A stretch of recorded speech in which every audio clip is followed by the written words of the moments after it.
할렐루야. 예배 자리에 나오신 여러분들을 주님의 이름으로 환영하고 축복합니다. 오늘부터 마가복음 말씀을 묵상하며 함께 나누고자 합니다. 먼저 이 마가복음은 다른 복음서와는 다르게 예수님의 탄생에 대해서는 다루지 않고 바로 예수님의 공생애를 다룹니다. 서론 없이 바로 본론으로 들어가는 것입니다. 왜냐하면 마가복음의 핵심 주제는 복음이기 때문입니다. 먼저 마가는 자신이 쓴 이 책을 이렇게 소개합니다. 하나님의 아들 예수 그리스도의 복음이라. 이렇게 이 마가복음을 규정하며 이 책을 써 내려갑니다. 구약 성경에 익숙해 있던 사람들은 복음이라는 말의 중요성을 알고 있었습니다. 실제로 구약의 이사야서에서는 여러 번 복된 소식, 복음에 대해 언급합니다. 이때의 소식이란 어떤 중요한 일 또는 사건이 일어났음을 뜻합니다. 오늘 보면 14절 말씀에 보면은 마가는 예수께서 하나님의 복음을 전파하신 것으로 말하고 있습니다. 그런 이 말은 복된 소식이 하나님으로 말미암아 일어난 사건임을 밝히는 것입니다. 즉 마가는 하나님이 이루신 어떤 일에 관하여 쓰고 있습니다. 구약의 첫 책인 창세기가 태초에 하나님이 천지를 창조하시니라는 창조의 역사를 다루고 있다면 우리는 이 복음서 중에서 가장 먼저 쓰여진 첫 구절 복음의 시작이라를 통하여 하나님이 계획하시고 하나님이 일으키시며 하나님의 주도적으로 행하심으로 일어난 이 구원의 사건, 즉 복음이 어떻게 세상에 전파되었는지를 알 수 있습니다.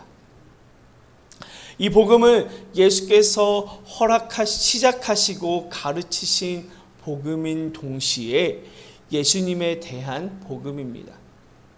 또한 복음은 하나님의 아들 예수 그리스도께서 이 땅에 오셨다는 복된 소식입니다. 죄의 죽음의 권세 아래 고통받는 세상을 구하시려고 하나님의 아들이 종의 모습으로 오셨다는 것을 아는 이들은 누구라도 소리 높여 복음을 전할 것입니다. 먼저 오늘 본문 2절로 8절 말씀에 보면 예수님의 길을 예비하는 세례 요한의 이야기가 나옵니다. 선지자 이사야의 글로 세례 요한의 사명이 이미 주어졌다는 것, 또 이미 구약에서부터 예비된 것이라고 이야기하고 있는 것입니다. 그리고 말라기에서 엘리야가 먼저 오리라라고 오리라라는 그 말씀처럼 엘리야의 역할로 세례 요한이 지금 이 시대에 등장했다라는 것이죠. 그는 광야에서 외치는 소리였고 또 주님의 길을 예비하고 그의 길을 곧게 하는 사명을 가지고 광야에서 회개의 세례를 베풀었습니다. 당시 종교 지도자들은 엄청나게 부패를 했고 또 그 로마의 압제가 대단했기 때문에 그런 상황에서 백성들은 숨 쉴 곳이 필요했던 것입니다. 그런데 이 요한이 진리를 선포하고 있는 것입니다. 하나님이 기뻐하시는 삶을 살면서 참 메시지를 전달하기 시작했던 것입니다. 그래서 세례 요한에 대해 좀 알아보고자 한다면 요한은 예수님보다 6개월 먼저 태어났고 하나님의 예언으로 태어난 사람이며 또 광야에서 왕으로 오실 예수님의 길을 예비한 사람입니다. 또한 회개하라는 요구에 많은 사람들이 요단강으로 나와 죄를 자복하며 세례를 받았습니다. 또 긴 침묵의 시대를 끝내고 이스라엘이 기다려온 소리가 들린 곳은 예루살렘 도성도 성전도 아닌 광야였습니다.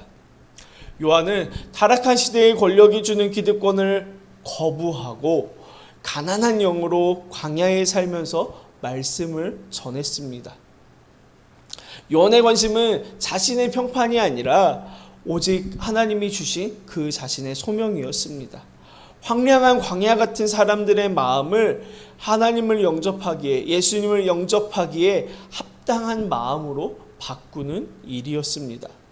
유대인들은 메시아가 오기 전에 먼저 예언자가 나타날 것이라고 믿고 있었는데 이 세례 요한이 바로 그 예언자의 모습으로 나타나자 열광하며 모여듭니다.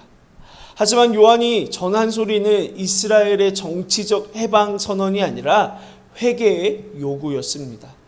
주님의 길을 위해 우리는 먼저 회개해야 합니다.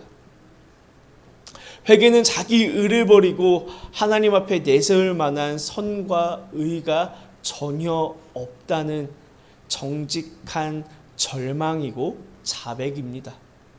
요한은 칼을 들고 싶어하는 유대인들에게 물로 세례를 주면서 곧 오실 메시아의 사역이 로마로부터의 구원이 아니라 죄로부터의 구원임을 생생히 보여주고 있습니다. 요한은 물을 통해 회개를 촉구하고 있지만 메시아이신 예수님은 성령을 통해 회개하는 이를 구원하시고 불을 통해 회개를 거부하는 악인들과 거짓으로 심판하는 위선자들을 심판하실 것입니다. 요한은 말이 되지 않고 소리가 되었고 메시아 행세하지 않고 그의 길을 전하는 자로 머물렀습니다. 청중에게 듣기 좋은 소리가 아니라 죄와 위선을 낱낱이 폭로하여 주를 영접할 마음으로 돌리는 거룩한 부담을 주는 소리였습니다. 자기 우상화의 유혹을 늘 경계하며 사심없이 주께 받은 사명을 잘 감당하시는 저와 여러분 되어지기를 소망합니다. 회개의 장애는 교만입니다. 요한은 아브라함의 자손이라는 그 그릇된 선민의식과 종교적 지위에 기대어 회개하지 않는 지도자들을 책망합니다. 회개의 신용만 내지 말고 회개의 열매를 맺으라고 촉구합니다. 그 어떤 종교적 신분이나 의식도 회개의 열매를 대신할 수는 없습니다. 그렇다면 우리의 회개의 열매는 무엇입니까? 눈으로 볼 수 있는 삶의 변화입니까? 거짓 회개는 있어도 열매 없는 회개는 없음을 기억하시길 바랍니다. 회개하는 자는 정결케 하시고 회개하지 않는 자는 소멸하시며 알곡과 쭉정이를 가려내실 것입니다.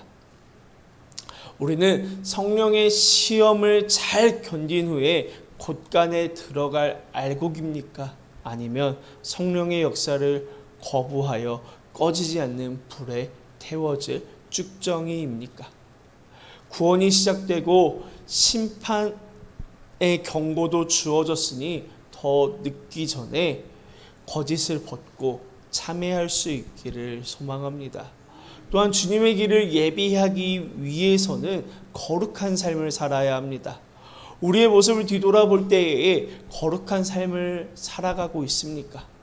하나님의 말씀대로 살아가고 있으십니까? 아니면 그렇다면 죄와 멀리하고 하나님만 바라보며 살아가고 계십니까? 우리가 주님의 길을 예비하기 위해서는 거룩한 삶을 살아가야 합니다. 우리가 거룩한 삶, 정결한 삶을 살지 않으면 하나님을 알지 못하는 이들을 인도할 수 없을 뿐더러 주님이 오실 그 길을 예비할 수 없을 것입니다. 주님 오실 그때를 기다리며 이 땅에서 하나님의 복음을 전파하고 또 주님 오심을 기다리며 우리가 준비해야 하는데 우리가 말씀 위에 온전히 서지 못하고 정결한 삶을 살지 못하면 주님의 길을 준비하지 못하게 됩니다. 하나님께서는 내가 거룩하니 너희도 거룩하라고 말씀하십니다. 거룩하신 하나님을 날마다 기다리며 우리도 거룩해져야 합니다. 우리가 그렇게 할 때에 우리를 통하여 주님의 길이 예비되어지고 우리가 그 주님의 길을 준비할 수 있을 것입니다. 그리고 우리의 예배가 회복되어져야 할 것입니다. 요한은 광야에서 회개와 회복을 선포했습니다. 그동안 하나님 없이 살았던 우리의 죄악된 모습을 버리고 다시 일어나 하나님을 찬양하고 하나님 앞에 영광을 돌릴 때에 우리의 예배를 받으시고 주님의 길을 예비하여서 다시 오실 주님을 기다리는 우리 모두가 되어지기를 간절히 소망합니다.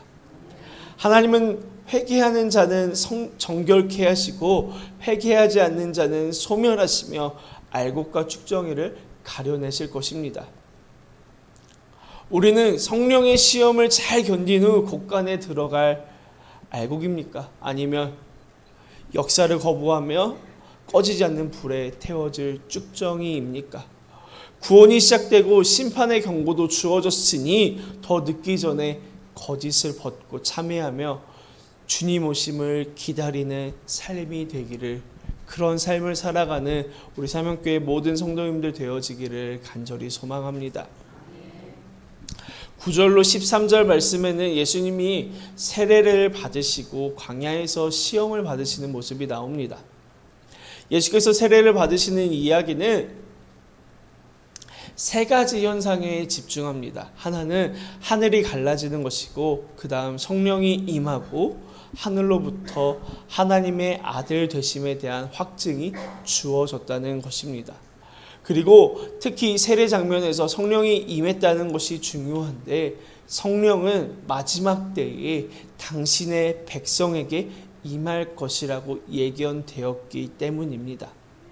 마가는 1장 1절에서 예수님을 하나님의 아들로 소개하고 있는데, 예수께서 세례를 받으시는 장면에서 그런 신적인 계시에 의해 그가 하나님의 아들임을 소개해주고 있습니다. 또한 예수께서 시험 받으시는 것에 대해 마가의 묘사는 마태나 누가에 비해 굉장히 간략합니다. 마가가 묘사한 표현들 가운데 주목할 만한 것은 예수께서 들짐승들과 함께 거했다라는 표현입니다. 마가는 이러한 표현을 통해서 예수께서 구약에 예언한 대로 하나님의 통치를 이 땅에 가져오시는 분이라는 것을 드러내고 있습니다. 예수님의 세례와 그 시험 이후에 본격적으로 예수님의 공생애가 이제 시작이 됩니다. 먼저 예수님은 갈릴리에 오셔서 복음을 전파하시고 베드로와 안드레, 그리고 세베대의 아들 야고보와 요한을 제자로 부르셨습니다. 그 후에는 여러 지역을 다니시면서 복음을 전파하시고 또 귀신 들린 사람들에게 가서 귀신을 내쫓으시고 병든 사람들을, 나병 환자들을 고치시는 그런 여러 가지 사역들을 감당하셨습니다. 예수님은 세례를 받음으로써 죄인과 하나 되어 그를 대속하는 사명을 수용하셨습니다. 하나님은 성령을 보내시고 친히 자신의 사랑하고 기뻐하는 아들이라고 선언해 주십니다. 예수님의 광야 시험은 세례 시의 하늘의 음성처럼 그가 받을 순환과 그 후에 그가 누릴 영광을 모두 보여줍니다. 여러분, 복음이 무엇입니까? 복음은 예수께서 하나님의 아들로서 하나님 나라를 이 땅에 가져오셨다라는 기쁜 소식입니다. 예수님의 박해를 받는 로마의 그리스도인들처럼 순환을 통해 온 인류를 구원하여 왕으로 등극하시는 사명을 받고 오셨습니다. 예수님의 십자가 복음이 우리에게도 복음이 되고 있습니까? 이 복음을 우리의 삶 가운데 잘 적용하여서 온 세상에 예수님의 십자가 복음이 선포되어질 수 있기를, 또한 우리가 이 복음의 사명을 잘 감당하여서 하나님 뜻대로 하나님이 우리에게 주신 그 사명대로 살아갈 수 있기를, 그런 하루가 될 수 있기를 주님의 이름으로 간절히 소망합니다. 기도하시겠습니다. 거룩하신 하나님, 오늘도 우리와 함께하여 주시니 너무나 감사합니다. 하나님, 우리가 주님의 길을 예비하는 자로서 거룩한 삶을 살기 원합니다. 우리가 주님 앞에 죄를 짓는 삶이 와 가까이 하는 삶이 아니라 하나님 주님 앞에 거룩한 삶, 깨끗한 삶을 살아가게 원하오니 하나님 우리의 삶을 인도하여 주시옵소서. 우리의 삶이 거룩해지게 하여 주시고 우리가 주님의 복음을 붙들고 날마다 살아갈 수 있도록 하나님 인도하여 주시옵소서. 주님의 그 십자가 복음을 들고 나아갈 때에 하나님 우리가 세상에서 쓰러지지 않게 하여 주시고 넘어지지 않게 하여 주시고 세상과 싸워 이길 수 있는 귀한 믿음의 성도들 될 수 있도록 하나님께서 붙들어 주시고 인도하여 주시옵소서. 감사드리며 예수님의 이름으로 간절히 기도하옵나이다. 아멘.